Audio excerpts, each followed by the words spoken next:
नमस्कार। देखिए, मोदी को मालूम है कि आज नहीं तो कल उनको झोला उठाकर जाना पड़ेगा। मोदी का मन भर चुका है, लेकिन बिना प्रधानमंत्री की गद्दी पर बैठे अमित शाह को नहीं जाना है। गुजरात में मुख्यमंत्री की गद्दी नहीं मिली, कोई बात नहीं, प्रधानमंत्री की गद्दी के इतने पास पहुंचकर उस पर बैठने का मन तो उनका करता ही होगा। अमित शाह चाणक्य आदमी है, उनको ये भी मालूम है कि बीजेपी अगर एक बार गई तो कम से कम 15 साल नहीं आने वाली, और 15 साल बाद क्या होगा किसने ही देखा है।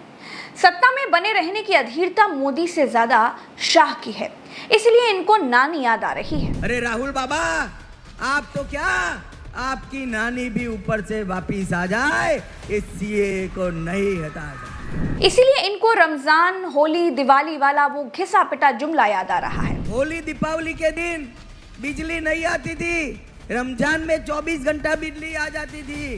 अब होली दीपावली के दिन 24 घंटा बिजली देने का काम भारतीय जनता पार्टी। बजता होगा मोदी का दुनिया में डंका, मोदी देते होंगे दुनिया में शांति का संदेश, मोदी में होंगे दो देशों के युद्ध रोक देने की ताकत।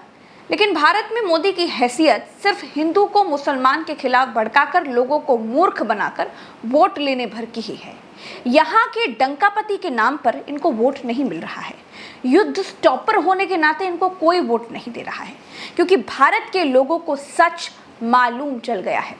जो आदमी अपने राज्य मणिपुर का युद्ध नहीं रोक पाया हो, उसने दुनिया का युद्ध क्या ही रोक दिया होगा जी। जो आदमी बिना हिंदू मुसलमान के पार्षदी का चुनाव न जीता हो, जिस आदमी के पति होने पर भी विवाद हो, डंकापति क्या ही होगा जी। मोदी प्रधानमंत्री की गरिमा को ताक पर रखकर सिर्फ लोगों को धर्म का डर दिखाकर वोट ले सकते हैं। पहले बहुत से लोगों की तरह मैं भी ये सोचती थी कि भाई मोदी जी की क्या फैन फॉलोइंग है, क्या डैशिंग पर्सनालिटी है, क्या ऑरा है, क्या भौकाल है। लेकिन जब धीरे धीरे राजा के ऊपर से नील धुलनी शुरू हुई, तब पता चला कि टेलीप्रॉम्प्टर सम्राट हैं ये केवल हिंदू को मुसलमान से डरा करके ही वोट ले सकते हैं। इनके काम पर भारत के लोग इनको वोट तो क्या, वक्त भी ना दे, जैसे इस बार हो रहा है। दोस्तों, जो लोग मोदी भक्त हुआ करते थे वो अपनी गलती पर पछता रहे हैं, वोट देने के लिए निकल ही नहीं रहे हैं। हिंदू इलाकों में कम होता वोट प्रतिशत इसका सबसे बड़ा सबूत है। देखिए, ये सिर्फ हिंदू मुसलमान में बरगलाना और बहकाना जानते हैं, बेशर्मी से झूठ बोलना जानते हैं। आप इसको कुछ ऐसे समझिए। देखिए, अगर हंगर इंडेक्स की रिपोर्ट आ जाए तो ये बोलेंगे कि हम नहीं मानते। ये ऐसे लोग हैं कि अगर गरीबी की रिपोर्ट आ जाए तो बोलेंगे हम नहीं मानते भाई। खुशहाली की रिपोर्ट आ जाए और हमारे पड़ोसी देश हमसे आगे निकल जाए तो ये बोलेंगे हम नहीं मानते। पत्रकारिता पर सेंसर लगाने वाली रिपोर्ट आ जाए, भारत बुरी तरह से पिट जाए तो बोलेंगे कि भाई हम नहीं मानते ऐसी रिपोर्टों को। लेकिन अगर उन्हीं विदेशी अखबारों में ये पैसे देकर के भी संपादकीय कॉलम में अपनी तारीफ छपवा ले जाएं तो कहते हैं देखो भाई, विदेशों में डंका बज रहा है। उन्हीं विदेशों को गाली देंगे कि पाश्चात्य सभ्यता बड़ी खराब है, लेकिन उन्हीं असभ्य लोगों के देश में जाकर पेड प्रोग्राम करके अपने लोगों को बुलाकर मोदी मोदी मोदी मोदी मोदी मोदी के नारे लगवाकर कहेंगे कि देखो भाई देखो, विदेश में तो डंका बज रहा है। ये देखिए, भारत में जनगणना 2011 से नहीं हुई है, लेकिन सरकार की तरफ से ये रिपोर्ट जारी कर दी गई है कि मुसलमान भारत में बहुत तेजी से बढ़ रहा है। तीसरे चरण के बाद ये रिपोर्ट छुपाई गई है।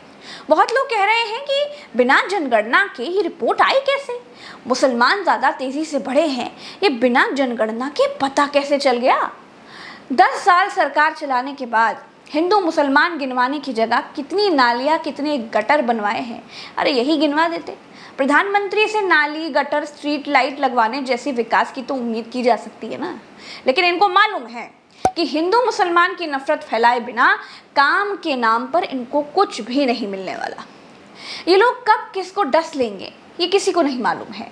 अडवाणी, केशुभाई पटेल, मुरली मनोहर जोशी, इन सबको जब ये डस रहे थे तभी सबको मालूम हो जाना चाहिए था कि ये बख्शेंगे किसी को नहीं। अब बताइए, मोदी जी ने अंबानी और अडानी को भी डस लिया। अपने ही दोस्तों के लिए कह दिया कि अंबानी और अडानी काला धन टेम्पो में लादकर राहुल गांधी के घर पहुंचा रहे हैं। अंबानी और अडानी ने तो मोदी को दोस्त माना होगा। अरे कम से कम इस जहाज में ही ये देख लीजिए, अडानी का जहाज जिसमें मोदी जी चढ़ रहे हैं, इस जहाज में अडानी ने मोदी को बैठते समय कम से कम ये तो नहीं सोचा होगा कि मोदी अपनी सत्ता बचाने के लिए अडानी को ही काले धन वाला सेठ बता देंगे। काला धन समझते हैं ना, क्यों मोदी जी? काला धन रखने वालों को 7 साल की सजा है, सजा। काले धन पर टैक्स के साथ 200% जुर्माना भी है। नरेंद्र मोदी चिल्ला चिल्लाकर अडानी और अंबानी को काला धन रखने वाला बता रहे हैं। तो क्या अडानी और अंबानी दोनों की जगह अब जेल में है? जब प्रधानमंत्री नरेंद्र मोदी अडानी और अंबानी को काला धन रखने वाला बता रहे हैं, तो प्रधानमंत्री की बात में कुछ तो दम होगा। या फिर भारत के लोगों ने भी देश के प्रधानमंत्री को मस्खरे से ज्यादा और कुछ नहीं समझा है? अगर मस्खरा नहीं है तो क्या मोदी ने अपने ही दोस्तों को डस लिया? जिन अडानी के साथ जहाज में बैठकर मौज लेते दिखाई दे रहे हैं, उन अडानी को मोदी ने डस लिया क्या? जो नीता अंबानी मोदी से हाथ मिला रही हैं, उन्होंने मोदी की आस्तीन चेक ही नहीं की क्या? खैर, अभी के लिए इतना ही, चलते हैं, नमस्कार।